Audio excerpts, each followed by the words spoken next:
सबको बहुत बहुत नमस्कार। आज हम क्वेश्चन की सीरीज में स्टार्ट कर रहे हैं क्लास 12th के लिए। और जो बच्चे नीट की तैयारी कर रहे हैं उनके लिए भी काम की चीज़ है ये। क्लास 12th का जो बोर्ड का एग्जाम बच्चे दे रहे हैं उन बच्चों के लिए स्पेशली है कि वो बच्चे, क्योंकि बोर्ड एग्जाम में पर्सन जो आते हैं ना उनमें लगभग 56 नंबर का पेपर, इसका एग्जाम का पेपर आता है। और 56 यानी 56 नंबर के इस पेपर में लगभग यूं मानो कि 30 क्वेश्चन ऐसे आते हैं जिनमें ऑब्जेक्टिव पर्सन भी आते हैं एबेसदे वाले, और फिलिंग द ब्लैंक यानी खाली स्थान वाले, रिक्त स्थान वाले भी आते हैं, और छोटे एक एक नंबर के पर्सन भी आते हैं।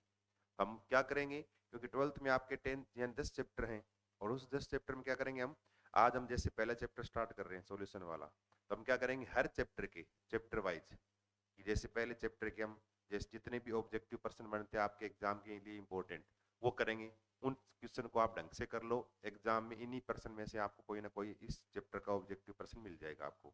ऐसे फिलिंग द ब्लैंक यानी खालिस्तान वाला है। ऐसे इसके बाद हम खालिस्तान इस चैप्टर के पढ़ेंगे, सारे जितनी इंपॉर्टेंट इसके खालिस्तान फिलिंग द ब्लैंक आते हैं वो हम पढ़ेंगे। वो आप थोड़ा ढंग से कर लो, जिसमें एग्जाम में इनमें से कोई ना कोई क्वेश्चन आपके आ जाएगा।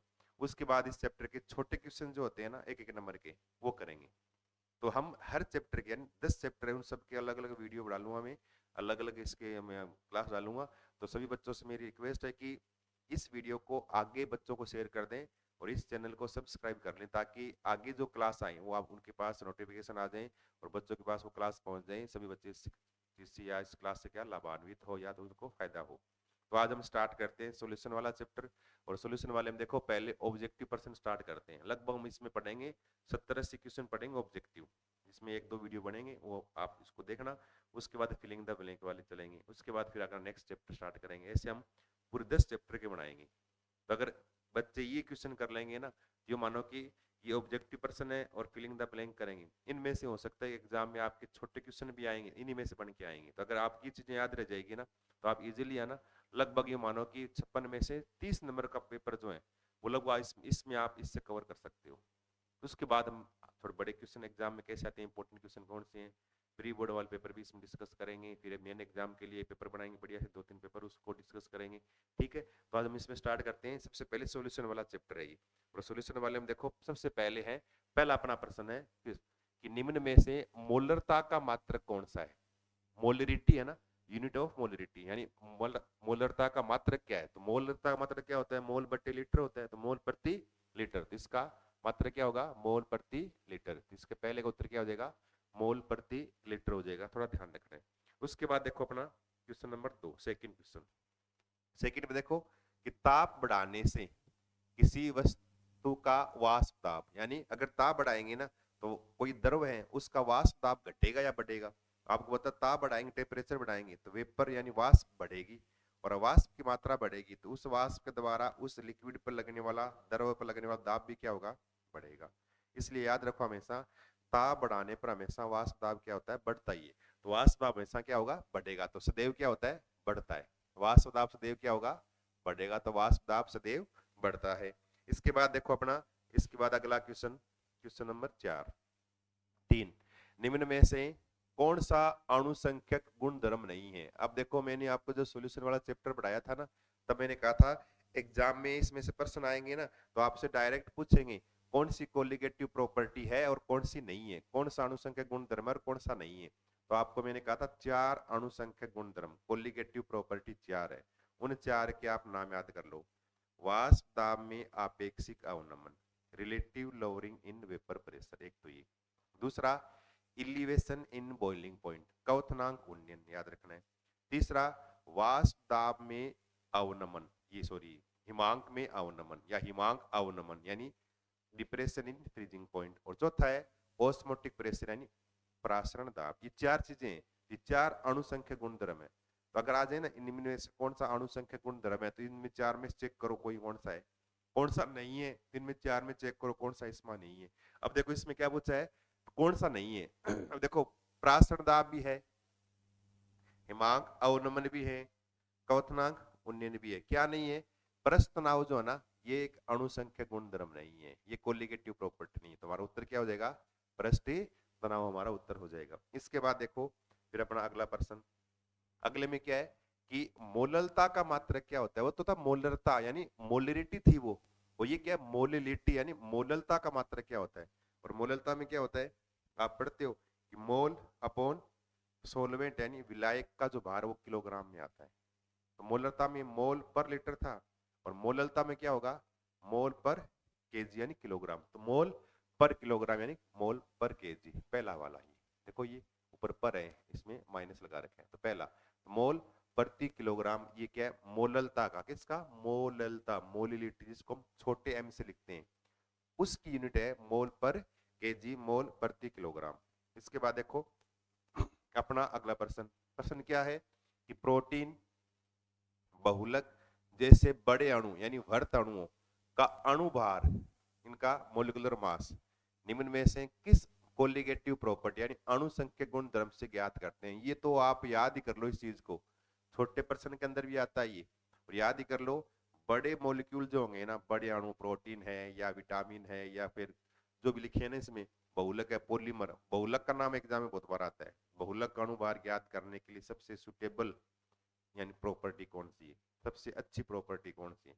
बहुलक अणुभार ज्ञात करना हो या बड़े अणुओं का प्रोटीन का उन सब का अगर आपको मोलिकुलर मास निकालना हो अणुभार निकालना हो तब याद रखो हमेशा परासरण दाब यानी ओस्मोटिक प्रेशर काम में लेते हैं परासरण दाब का यूज करते हैं। तो किसका करेंगे परासरण दाब ज्ञात इसका यूज करेंगे इन सब के लिए अणुभार ज्ञात निकालने के लिए। और देखो चारों देखो हिमांक अवनमन कौथनांक उन्नयन वाष्पदाब में आपेक्षिक अवनमन ये चारों क्या है अणु संख्या गुणधर्म है चारों और उन चार में से ओस्मोटिक प्रेशर का यूज करते हैं इन बड़े अणुओं का अणुभार ज्ञात करने के लिए। इसके बाद देखो अपना अगला प्रश्न अगले में क्या देखो क्रायोस्कोपिक स्थिरांक कौन सा है। अब देखो दो शब्द है जो आपको याद रखने इंग्लिश के वर्ड है। एक तो क्या होता है इब्लियोस्कोपिक कांस्टेंट एक तो ये इब्लियोस्कोपिक कांस्टेंट इसको बोलते हैं इसका हिंदी में अर्थ क्या होता है इसको बोलते हैं क्वथनांक मोलल क्वथनांक मोलल क्वथनांक उन्नयन स्थिरांक क्या बोलते हैं इसको हिंदी में मोलल क्वथनांक उन्नयन स्थिरांक इसको बोलते हैं इब्लियोस्कोपिक कांस्टेंट और इसको लिखते हैं केबी से याद रखना केबी से इब्लियोस्कोपिक कांस्टेंट। और एक होता है क्रायोस्कोपिक कांस्टेंट एक ये क्रायोस्कोपिक कांस्टेंट क्रायोस्कोपिक कांस्टेंट जिसको हिंदी में क्या बोलते हैं मोलल मोलल हिमांक मोलल हिमांक अवनमन स्थिरांक इसको मोलल हिमांक अवनमन स्थिरांक बोलते हैं। इसको क्या बोलते हैं मोलल हिमांक अवनमन स्थिरांक बोलेंगे किसको जिसको केएफ से लिखते हैं क्रायोस्कोपिक कांस्टेंट। अब देखो क्या लिखा है क्रायोस्कोपिक कांस्टेंट है क्या तो क्या है कौन सा है हिमांक अवनमन स्थिरांक जिसको बोलते हैं मोलल हिमांक अवनमन स्थिरांक को बोलते हैं क्रायोस्कोपिक कांस्टेंट। ये कौन सा है ये केबी है इब्लियोस्कोपिक कांस्टेंट है।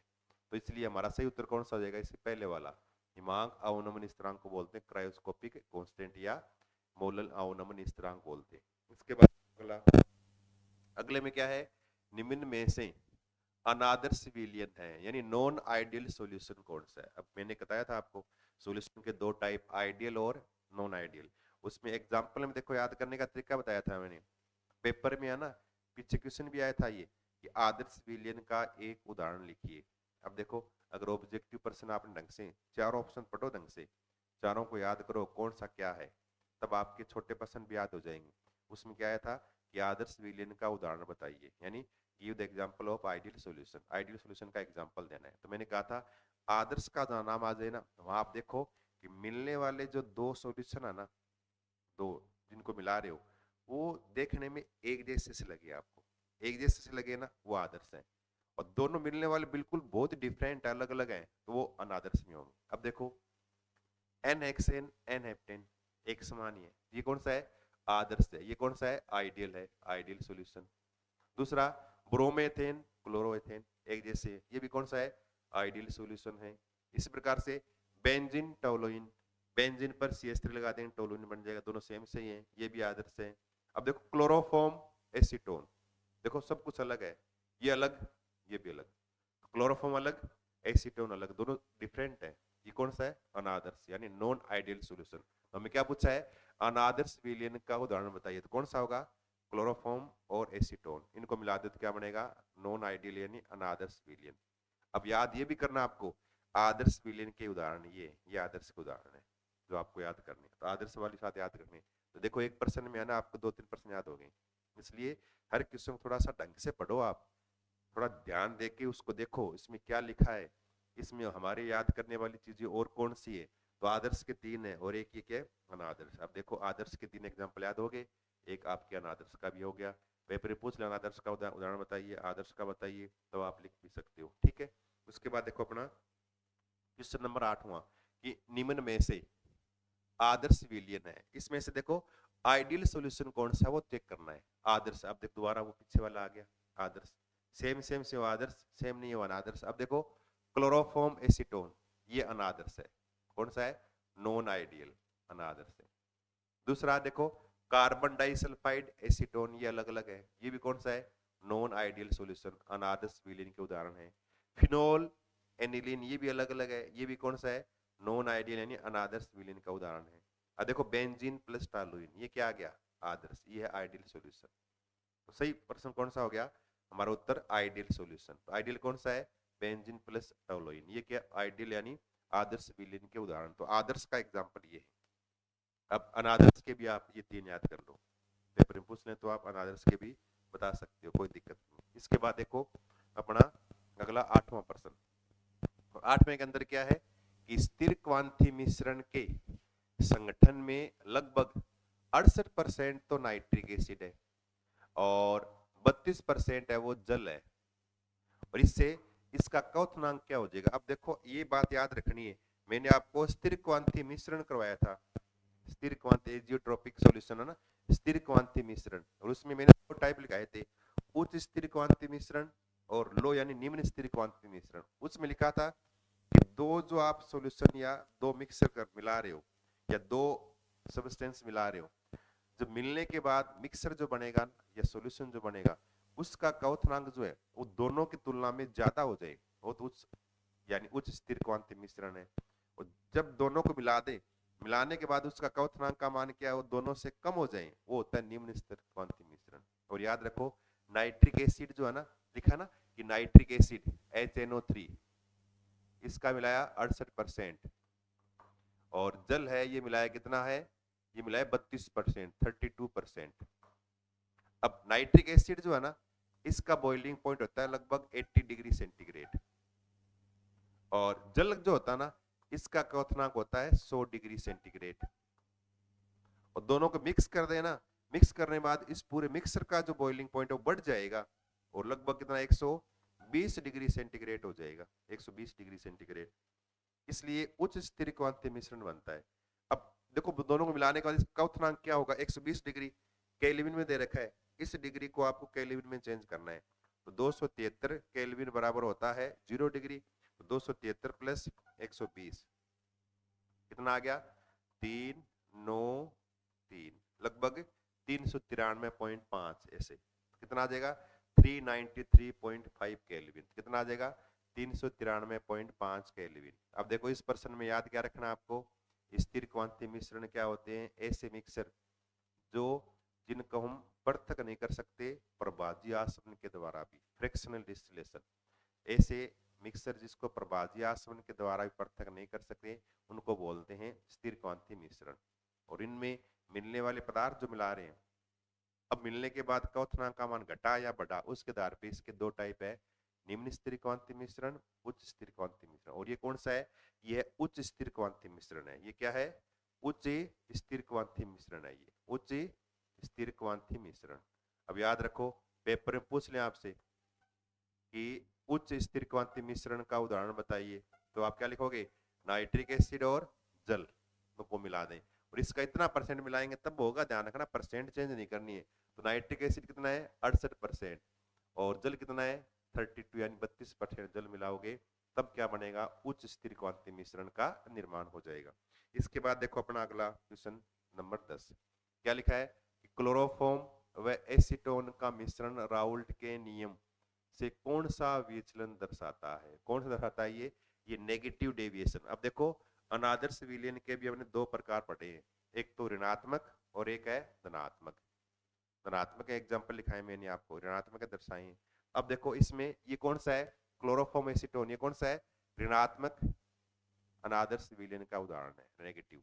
अब नेगेटिव कौन से हैं, पॉजिटिव कौन से हैं, ये एग्जाम्पल आपको याद करने हैं, ठीक है ना, पेपर में पूछेंगे, ऐसे ऑब्जेक्टिव प्रश्न आ जाएगा, या फिर हो सकता है कि आपको डायरेक्ट पूछ ले, ऋणात्मक अनादर्श विलयन का एक उदाहरण बताइए, धनात्मक अनादर्श विलयन का एक उदाहरण बताइए, यानी positive deviation non ideal solution, negative deviation non ideal solution का एग्जांपल बताओ, तब आपको या एग्जांपल याद होने चाहिए।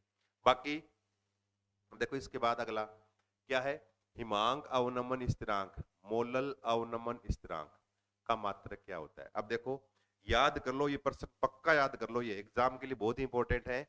एक तो है ये नाम लिखा हुआ आ जाए, हिमांक अवनमन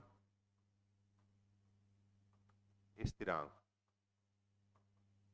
जिसको मोलल हिमांक अवनमन स्थिरांक बोलते, क्या बोलते इसको, इसको बोलते मोलल हिमांक अवनमन स्थिरांक बोलते, जिसको लिखते हैं KF। और एक मोलल, अभी लिखा था मैंने नाम, मोलल कवथनांक, कवथनांक उन्नयन स्थिरांक, कवथनांक उन्नयन स्थिरांक, ये नाम लिखा हुआ आ जाए, जिसको लिखते हैं KB से।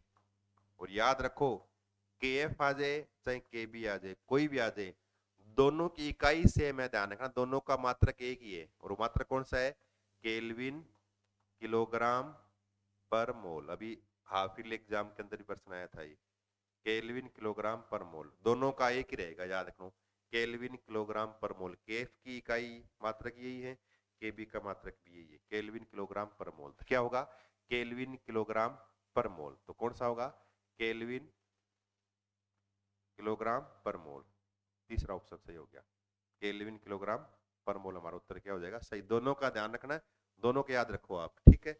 इसके बाद देखो अपना अगला क्वेश्चन नंबर 12 में देखो दोबारा आ गया, जल के लिए KB मोलल उन्नयन स्थिरांक का मान याद रखिए। अब जल के लिए तो कम से कम आप याद ही कर लो, ठीक है ना, जल के लिए दोनों मान याद कर लो, एक तो जल के लिए KB का मान और जल के लिए KF का मान। जल के लिए याद रखो, जल के लिए है ना, KB का मान 0.52 केल्विन किलोग्राम पर मोल, और KF का मान जो होता है 1.86 केल्विन किलोग्राम पर मोल। न्यूमेरिकल के अंदर भी काम आते हैं ये दोनों मान, तो आप याद कर लो। जल के लिए क्वथनांक उन्नयन स्थिरांक का मान 0.52 केल्विन किलोग्राम पर मोल, और जल के लिए हिमांक मोलल हिमांक अवनमन स्थिरांक का मान 1.86 केल्विन किलोग्राम पर मोल। तो क्या पूछा है यहाँ, KB का मान पूछा है, और KB का मान कितना होता है 0.52 केल्विन किलोग्राम पर मोल हो जाएगा, हमारा उत्तर सही हो जाएगा। ये क्या है, ये कौन सा है, ये है KF का मान है ये, और ये किसका है, ये KB का मान है, ध्यान रखना है, दोनों मान आपको याद रखने, ठीक है। इसके बाद देखो अगला, दोबारा देखो वापस आ गया, जल के लिए KF यानी मोलल अवनमन स्थिरांक का मान क्या बताइए। KF का मान पूछा है, बताया मैंने, KF का कितना होता है 1.86 केल्विन किलोग्राम पर मोल रहेगा, इसके लिए जल के लिए KF की वैल्यू रहेगी, ठीक है। इसके बाद देखो अपना अगला प्रश्न, अगले में क्या है, बेंजीन में एथेनोइक अम्ल का वांट आप गुणांक का मान बताइए। अब देखो अगर बेंजीन में एथेनोइक एसिड है, अगर यूं लिखा हुआ आता ना, कि अगर हम इसको लिख देते कि जल में बेंजोइक अम्ल या एथेनोइक अम्ल, कहते जल में है ना, एथेनोइक अम्ल का वांट आप गुणांक का मान, तो जल में तो क्या है टूटेगा, लेकिन अगर बेंजीन में डाल लेंगे ना एथेनोइक अम्ल को, तब क्या है, एथेनोइक एसिड के क्या है, दो अणु आपस में क्या है, इस तरह से डाइमर का निर्माण कर लेते हैं, इस तरह से दो अणु आपस में क्या है, यूं अंतराणुक यानी इंटरमोलिकुलर हाइड्रोजन बॉन्ड, अंतराणुक हाइड्रोजन बंध के द्वारा दोनों आपस में क्या हो जाएंगे, जुड़ जाएंगे ऐसे, इस तरह से। इनके बीच क्या बन जाएगा, एच बॉन्ड बन जाएगा यूं।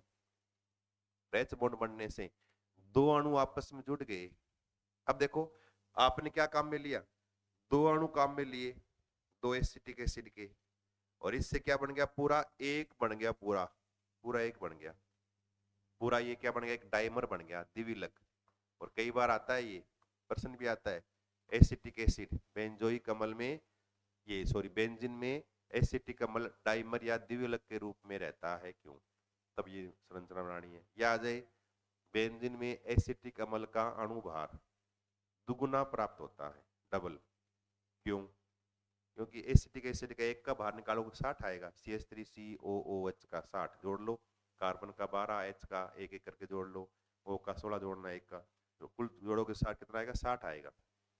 अब वैसे नॉर्मल 60 होता है, लेकिन बेंजीन में डालोगे ना तो इसका अणुभार दो अणु जुड़ जाएंगे तो कितना इसका 60 और 60 120 प्राप्त होगा, कितना 120। इसलिए बोलते हैं एसिटिक अम्ल का सामान्य अणुभार 60 होता है, एथिनिक अम्ल यानी एसिटिक एसिड का। लेकिन असामान्य यानी अब नॉर्मल मोलिकुलर मास, असामान्य अणुभार जो आएगा वो कितना आएगा, 60 और 60 120। कई बार ये भी आता है एसिटिक अम्ल का असामान्य अणुभार 120 प्राप्त होता है क्यों, तब क्या लिखोगे कि बेंजीन में एसिटिक अम्ल के दो अणु आपस में जुड़कर डाइमर द्विविलक का निर्माण कर लेते हैं, जिस चीज का अणुभार जस्ट दुगुना यानी 120, 60 से 120 यानी दुगुना प्राप्त होता है, तो डबल आ गया डाइमर बनने से। एक तो प्रश्न ये बनते हैं इसमें। दूसरा क्या है, अब क्या पूछा है, वांट आप गुणांक का मान बताइए। तो वांट आप गुणांक कैसे निकालते हैं, जो आपके पास पदार्थ है वो और घुलने के बाद कितने बने हैं वो, तो वांट आप गुणांक आई क्या लिखते हो, ऐसे लिखते हो कि घुलने के बाद कितने अणु या कण बने हैं वो, बटे शुरू में काम में लिए वो कितने कण थे, दो, कितना आ गया 0.5। तो याद रखो, और पीछे लिखाया था मैंने वांट आप गुणांक का मान, अगर कोई पदार्थ विलयन में जुड़ रहा है तब वांट आप गुणांक का मान हमेशा एक से कम आएगा, जिसको बोलते हैं संगुणन, एसोसिएशन। अगर विलय पदार्थ का एसोसिएशन यानी संगुणन हो रहा है तब वांट आप गुणांक का मान एक से कम आता है, लेस देन 1। और अगर विलय पदार्थ विलयन में वियोजित हो, डिसोसिएट हो, टूटे, तब हमेशा वांट आप गुणांक का मान एक से क्या आएगा, ज्यादा आएगा। और अगर न टूटे न जुड़े, सेम वैसे के वैसे रहे, तब 1/1 यानी क्या आएगा, एक ही आएगा।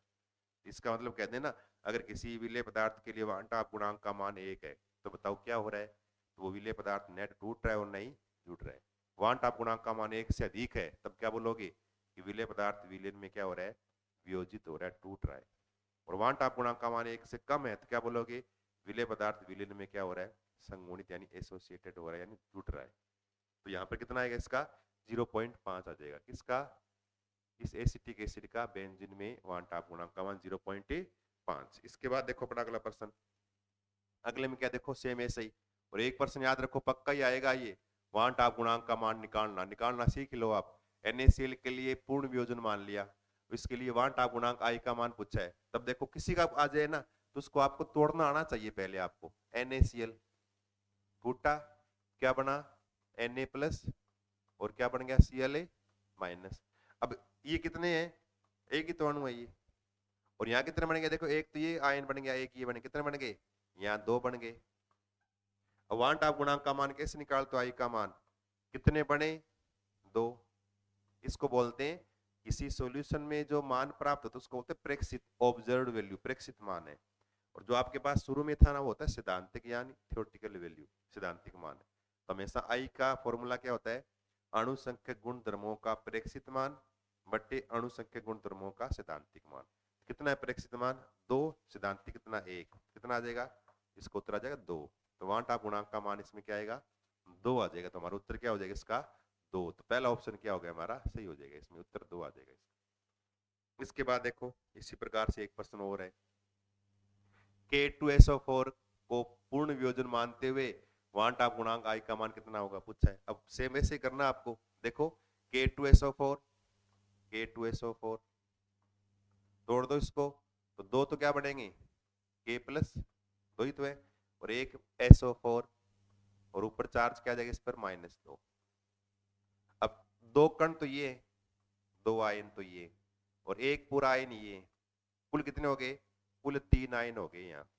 और यहाँ पर क्या है, पूरा एक अणु है, ये पूरा एक है, अब वांट आप गुणांक आई का मान निकालना आपको, क्या करोगे, कितने हैं टूटने के बाद 3, शुरू में काम मिल गया कितने हैं 1, उत्तर क्या आ गया 3/1 यानी 3। तो यहाँ पर वांट आप गुणांक का मान कितना आ जाएगा 3 आ जाएगा। तो हमारा उत्तर कौन सा सही हो गया, बी उत्तर हमारा क्या हो जाएगा सही हो जाएगा। इस प्रकार से आपको किसी का भी आ जाए आपको निकालना आना चाहिए, ठीक है ना। कई बार ये पूछते हैं, पीछे एग्जाम में पूछा गया है K4FeCN6, इसके लिए वांट आप गुणांक का मान बताओ, तो तोड़ना आना चाहिए आपको। 4 तो क्या बनेंगे K प्लस, और एक क्या बनेगा बड़े वाला ब्रैकेट वाला आयन बन जाएगा FeCN6। और ये आपने उपसह संयोजक यौगिक वाले चैप्टर में पढ़ा है तोड़ने का तरीका। अब कितने 4 ये और एक पूरा ये 5, इधर 5 बन गए, इधर क्या है पूरा 1, उत्तर क्या आ गया आई का मान क्या आ जाएगा 5/1, कितना आ जाएगा 5 आ जाएगा। इस तरह से तो वांट आप गुणांक आपको निकालना आना चाहिए, ठीक है। इसके बाद देखो अपना अगला प्रश्न क्या लिखा है, शर्करा का 5% विलयन का परासरण दाब क्या होगा। अब देखो परासरण दाब निकालने का फॉर्मूला आपको आना चाहिए। परासरण दाब कैसे निकालते हैं बताओ, परासरण दाब का सूत्र क्या होता है, पाई बराबर क्या लिखते हो WRT/mV, ये तो फॉर्मूला है। और पाई बराबर परासरण दाब बराबर W कितना है 5% है, 5% का मतलब 100 में, यानी सॉल्यूशन का आयतन कितना है 100 ml में घुला हुआ 5, तो विलय की मात्रा 5 ग्राम। आर का मान आपको बताना चाहिए 0.082, और टी कितना है इसको मान लें 300 केल्विन, 27 डिग्री सेंटीग्रेड कमरे के ताप पे, वैसे लिखा नहीं है, लिखना होना चाहिए था 27 डिग्री सेंटीग्रेड पे, बट्टे एम अणुभार कितना शर्करा का 180 होता है, जोड़ लेना C6H12O6 का टोटल जोड़ लेना। आयतन कितना है 100 ml है, इसको लीटर में लेना यहाँ तो 0.1 लीटर हो जाएगा। तो इसका उत्तर जो आएगा ना, गुणा भाग करना, इसका गुणा भाग करोगे ना लगभग ये ना 5 और 6 के बीच आएगा, इतना एटमॉस्फेयर वायुमंडलीय दाब 5 और 6 के बीच, और 5 और 6 के बीच उत्तर कौन सा हमारे पास सेकंड वाला ऑप्शन, ये 5.07 एटमॉस्फेयर, इतना क्या इसका परासरण दाब का मान आ जाएगा। तो फॉर्मूला आपको याद रहे तो आप किसी का निकाल सकते हो सकता है एग्जाम में ऑब्जेक्टिव प्रश्न नहीं आए, ये हो सकता है एग्जाम में ये 1 नंबर या 2 नंबर का प्रश्न आ जाए, तो वहां लिख देंगे 27 डिग्री सेंटीग्रेड पर 5% शर्करा विलयन का परासरण दाब बताइए, है ना। Calculate the osmotic pressure on 27 degree centigrade of 5% solution of sugar, यानी शर्करा का 5% विलयन। फिर देखो जल में नमक डालने पर हिमांक, अब देखो 4 है, अगर विलय पदार्थ मिलाओगे ना तो अणु संख्या गुण द्रव्यों में परिवर्तन कैसे होगा वो आप याद कर लो। अगर किसी विलय या नमक या चीनी पानी मिलाया, आपने विलय पदार्थ मिलाया, मिलाते क्या होगा, देखो 4 नाम लिखे है ना, उसी नाम के अकॉर्डिंग इनके मान घटेंगे बढ़ेंगे। पहला क्या है वाष्प में आपेक्षिक अवनमन, मतलब अवनमन का मतलब क्या होता है घटना, तो वाष्प दाब घटेगा। दूसरा क्वथनांक उन्नयन, उन्नयन मतलब बढ़ना, क्वथनांक के मान में वृद्धि होगी, परासरण दाब भी बढ़ेगा। हिमांक अवनमन, हिमांक का मान घटेगा विलय पदार्थ मिलाने से। अब क्या लिखा है कि जल में नमक डाल दिया आपने, नमक डाला है तो हिमांक का मान क्या होगा, हिमांक अवनमन मतलब कम होना, हिमांक का मान क्या होगा घटेगा, तो घट जाता है हिमांक अवनमन, हिमांक के मान में क्या आती है कमी आ जाती है, ध्यान रखना ये, ठीक है। इसके बाद देखो अपना अगला प्रश्न, निम्न में से विलयन कौन सा नहीं है, कपूर का नाइट्रोजन में विलयन, विलयन है ये, तांबे में सोने का मिश्रण ये भी सॉल्यूशन ही है, जल में घुली हुई O2 ये भी सॉल्यूशन ही है, रेत व जल ये सस्पेंशन या निलंबन है, ये नहीं है, ये क्या है ये निलंबन है। तो विलयन पूछा है, विलयन के 3 है ये, और ये विलयन नहीं है, निलंबन में आता है ये, ठीक है। इसके बाद देखो अगला, राउल्ट के नियम से धनात्मक विचलन हेतु सत्य कौन सा है, राउल्ट का नियम। अब राउल्ट के नियम में है ना पॉजिटिव सोल्यूशन नेगेटिव सोल्यूशन विलयन जो है ना, उसमें positive deviation negative deviation, positive धनात्मक विचलन ऋणात्मक विचलन, और वहां लिखा है। अब देखो आदर्श अनादर्श में क्या लिखा कि आदर्श में डेल्टा एच की वैल्यू 0, डेल्टा वी की वैल्यू भी 0, लिखा ना ऐसे इस तरह से, वाष्प दाब या परास जो भी लिखे ना आकर्षण बल का मान दोनों में मिलाने से पहले मिलाने के बाद बराबर रहे, वो हमने लिखा है इसमें, ठीक है ना। और इसी प्रकार से हमने किस में फिर क्या लिखा है कि ऋणात्मक और ये अनादर्श में उल्टा लिखा है, डेल्टा एच की वैल्यू 0 नहीं होती, घट जा सकती है या बढ़ सकती है।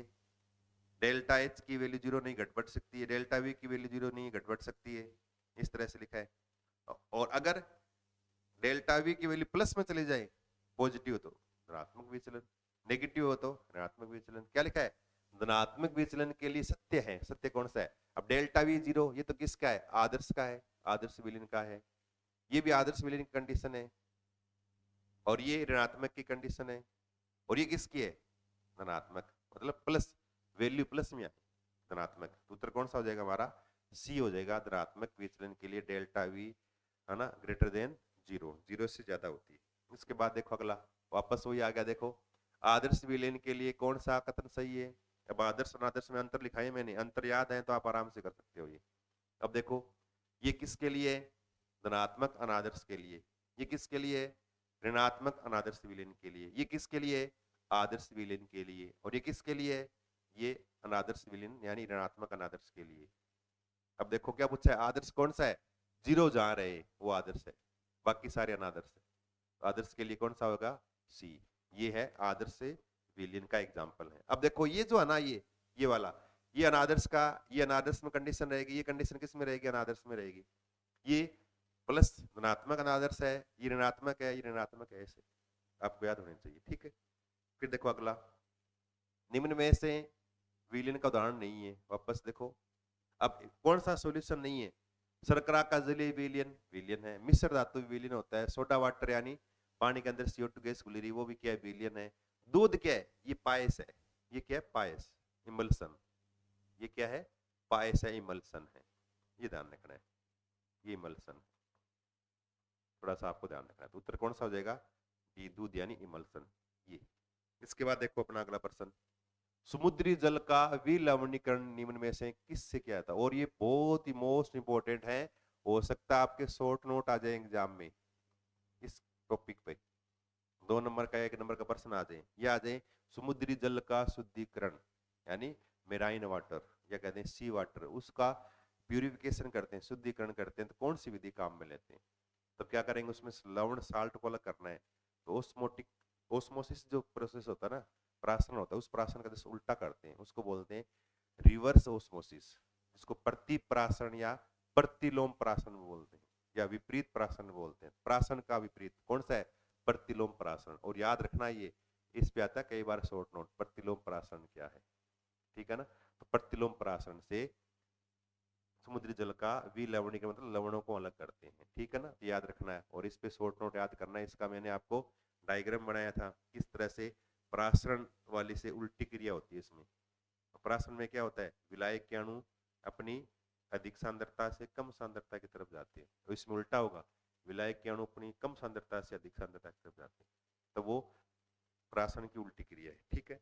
उसके बाद देखो अगला, जब विलय की मात्रा विलयन में अत्यंत कम हो तो इस विलयन की सांद्रता किसे मापते हैं? और मैंने 100 बार लिखवाया था, अगर विलय पदार्थ की मात्रा बहुत ही कम गुला है, बहुत ही कम गुला है, बहुत ही कम गुला है, उस अवस्था में अगर आप नॉर्मलता निकालोगे, मोलरता निकालोगे, मोललता निकालोगे, इनकी वैल्यू निकालोगे, मान बहुत ही कम आएगा, 0.000 ऐसे। तो वो जो वैल्यू है ना, वो थोड़ी सी नेग्लिजिबल सी होगी, थोड़ी मेजरेबल नहीं है, मापन योग्य नहीं है। तो क्या करें, जो उत्तर है थोड़ा सा बड़ा है, उत्तर को बड़ा दर्शाने के लिए क्या करते हैं, उसकी सांद्रता कंसंट्रेशन को क्या करते हैं, पीपीएम में निकालते हैं, पार्ट्स पर मिलियन। किसमें? पीपीएम में या पीपीबी में, पार्ट्स पर बिलियन में। पार्ट्स पर मिलियन या पार्ट्स पर बिलियन, जो भी ऑप्शन आए, किस में निकालते हैं? पीपीएम में ज्ञात करते हैं, पार्ट्स पर मिलियन में ज्ञात करते हैं। और पीपीएम मतलब 10 की पावर 6 से गुना करना है, परसेंट में 100 से गुना करते हैं, इसमें 10 की पावर 6 से गुना करना, बाकी सारा फॉर्मूला वही रहेगा जो परसेंट वाला है। इसके बाद देखो, विलयन में उपस्थित सभी घटकों की मोल भिन्न का योग होता है। याद रखो, 2 लाइन लिखाई थी मैंने कि विलयन में जितने भी घटक है उन सब की मोल भी निकालोगे ना, उन सब की मोल भिन्न का टोटल हमेशा 1 आता है।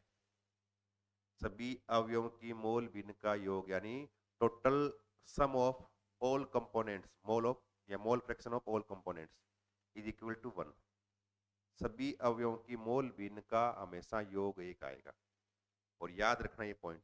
और जो जैसे ही कहते कि आपके पास मिक्सर है, उसमें क्या है, ए है गुणा हुआ है, बी गुणा हुआ है, सी गुणा हुआ है। तब याद रखो अगर इसकी मोल भी 0.4 है, इसकी 0.2 है, इसकी फिर 0.4, टोटल क्या आएगा हमेशा, इन सब का टोटल हमेशा एक आएगा। और कंपोनेंट यानी विलेय पदार्थ जो है ना, जो अवयव है, घटक है, उसकी मोल भी हमेशा एक से कम रहेगी, पॉइंटों के अंदर रहेगी। तो 2 पॉइंट याद रखने हैं, मिश्रण की मोल बिन या सभी घटकों की मोल बिन का योग हमेशा एक होता है, और अवयव की मोल बिन यानी कंपोनेंट की मोल फ्रैक्शन हमेशा वो एक से क्या रहेगी, कम रहेगी। आपको याद रखनी है, तो एक से क्या रहेगी, कम रहेगी। तो क्या होगा, सभी घटकों का मोल बिन का योग क्या हमेशा एक प्राप्त होगा, एक के बराबर प्राप्त होगा, ध्यान रखना। ये तो उत्तर कौन सा हो जाएगा हमारा इसका, बी से ही हो जाएगा, उत्तर हमेशा एक आता है सबका योग। फिर देखो शुद्ध जल की मोलरता बताइए। अब देखो मोलरता निकालने का हमारे पास फॉर्मूला होता है, क्या है, मोलरता किससे निकालते हो आप, ऐसे निकालते हो ना कि मोलरिटी बराबर पदार्थ की मात्रा, है ना, विलेय की मात्रा ग्राम में, ऐसे लिखते हो, बटे उसका मोलिकुलर मास अणुभार, इसका निकालते हो, इनटू आयतन लीटर में, ऐसे लिखते हो, फॉर्मूला लिखा है मैंने। अब देखो क्या लिखा है, जल की मोलरता बताओ, कुछ नहीं दिया, इसका मतलब 1 लीटर जल की निकालनी है आपको, और 1 लीटर जल में जल की जो मात्रा ग्राम में होती है ना, कभी देखना आप कहीं डिब्बे वगैरह लिखा हुआ है उसमें, ये इस लिखा 998 लगभग, है ना, 1000 के नजदीक ही होता है। तो हम क्या मानते हैं, 1000 मानते हैं, तो 1000 माने करते हैं, तो यानी क्या लिखोगे, पदार्थ की मात्रा 1000 बटे अणुभार कितना है, जल का H2O का 18 होता है ना, H2O, H का 1 और 1 2, रो का 16, कितना होता है 18, 18 इनटू आयतन कितना है 1 लीटर पानी का, तो इस 1000 में 18 का भाग देना है, तो क्या आएगा 55.5 आएगा, भाग दे के देखना कितना आएगा 55.5। इसकी मोलरता कितनी होती है जल की, 55.5 एम होती है, याद रखना, ये तो याद ही कर लो सीधा ही, जल की शुद्ध जल की मोलरता 55.5 होती है, इसको आप ढंग से याद कर लो, ये आपके जहन से निकले ना, डायरेक्ट पूछ लेना तब आप ऐसे करके बता सकते हो, और वैसे ऑब्जेक्टिव प्रश्न आए तो 55.5 आप याद करके रखो इसको, ठीक है। इसके बाद देखो अपना अगला प्रश्न कि निम्नलिखित 0.1 एम विलियन में निम्न में से किसका क्वथनांक सबसे अधिक है। अब याद रखो मैंने अभी कहा था कि जो जो विलेय के कण है ना, क्योंकि अणु संख्या गुणधर्म है, तो अणुओं की संख्या पे निर्भर करते हैं, ध्यान रखना ये। तो अणुओं की संख्या बढ़ेगी ना, तो क्वथनांक के मान में क्या होगी, वृद्धि, लिखा ना क्वथनांक उन्नयन, क्वथनांक के मान में वृद्धि होती है, ध्यान रखना। क्या पूछा है, क्वथनांक सर्वाधिक मतलब किसका सबसे अधिक है। अब देखो इनमें आप देख लो, अगर इनको पानी में घोलोगे ना, घोलने के बाद अगर आयनों की संख्या बढ़ेगी ना, तब क्वथनांक के मान में भी क्या होगी, वृद्धि होगी, ध्यान रखना, क्वथनांक उन्नयन। याद रखो विलेय के कणों की संख्या बढ़ने से वाष्प दाब अवनमन घटता है, क्वथनांक उन्नयन क्वथनांक बढ़ता है, हिमांक अवनमन यानी घटता है, प्राशन दाब बढ़ता है। क्वथनांक प्राशन दाब बढ़ेंगी, हिमांक और वाष्प दाब क्या होंगे, घटेंगे, अगर विलेय के कणों की संख्या बढ़ेगी तो। अब देखो NaCl है, इसको अगर पानी में घोलोगे ना आप, क्या बनेंगे Na+ और क्या बनेगा Cl-, कितने कण बन गए, 2 बन जाएंगे इसे। यूरिया है, इसका फॉर्मूला NH2CO यूरिया का फॉर्मूला है, इसको पानी में घोलोगे तो यूरिया के एक कोवलेंट यानी सहसंयोजक यौगिक है, इसका आयन नहीं होता, तो अगर एक कण है तो वो एक के रूप में रहेगा, टूटेगा नहीं, तो इसी रूप में रहेगा, एक के रूप में रहेगा ये। फिर देखो MgCl2 है, तो Mg टूटेगा +2 और 2 Cl- ऐसे टूटेंगे, इससे कितने बन गए, इससे 3 कण बन गए, 3 आयन, देखो एक Mg का 2 Cl, 3 आयन बन गए।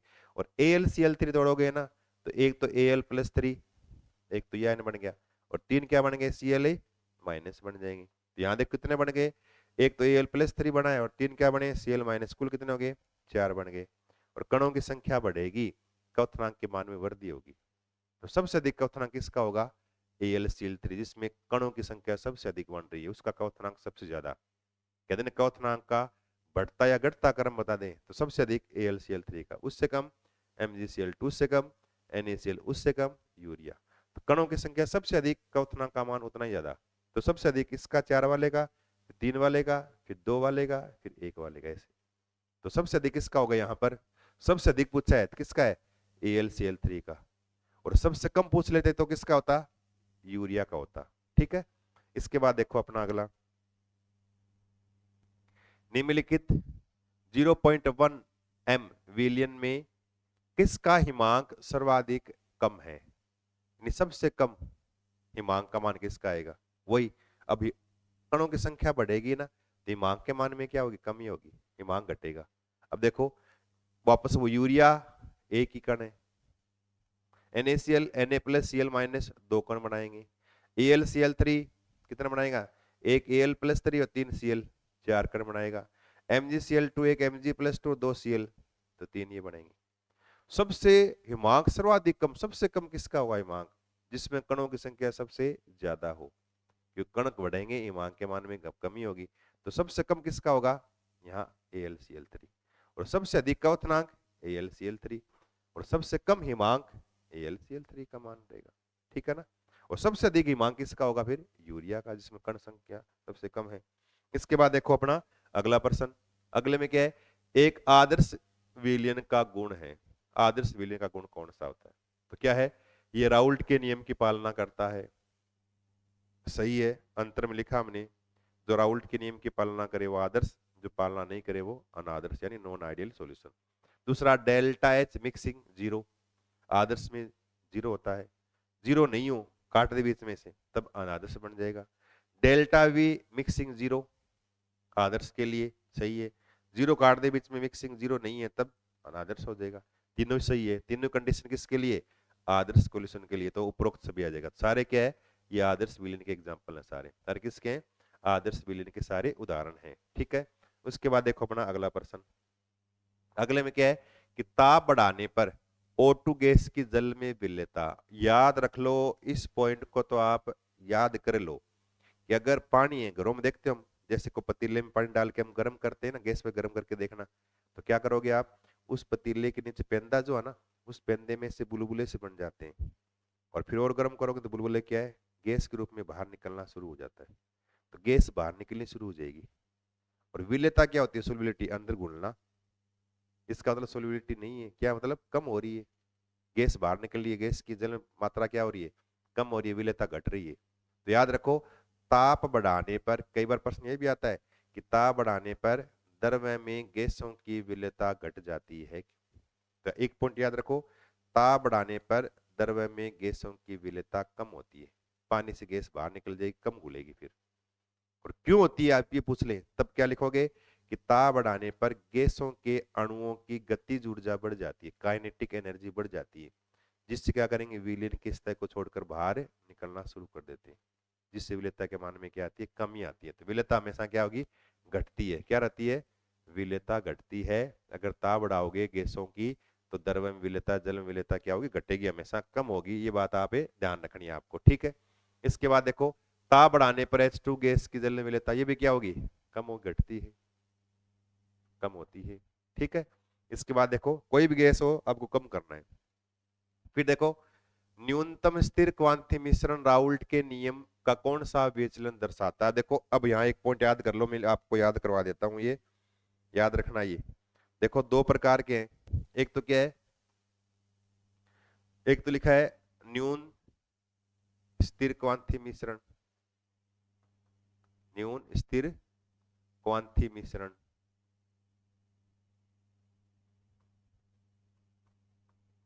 और एक याद रखना उच्च स्थिर क्वांटम मिश्रण,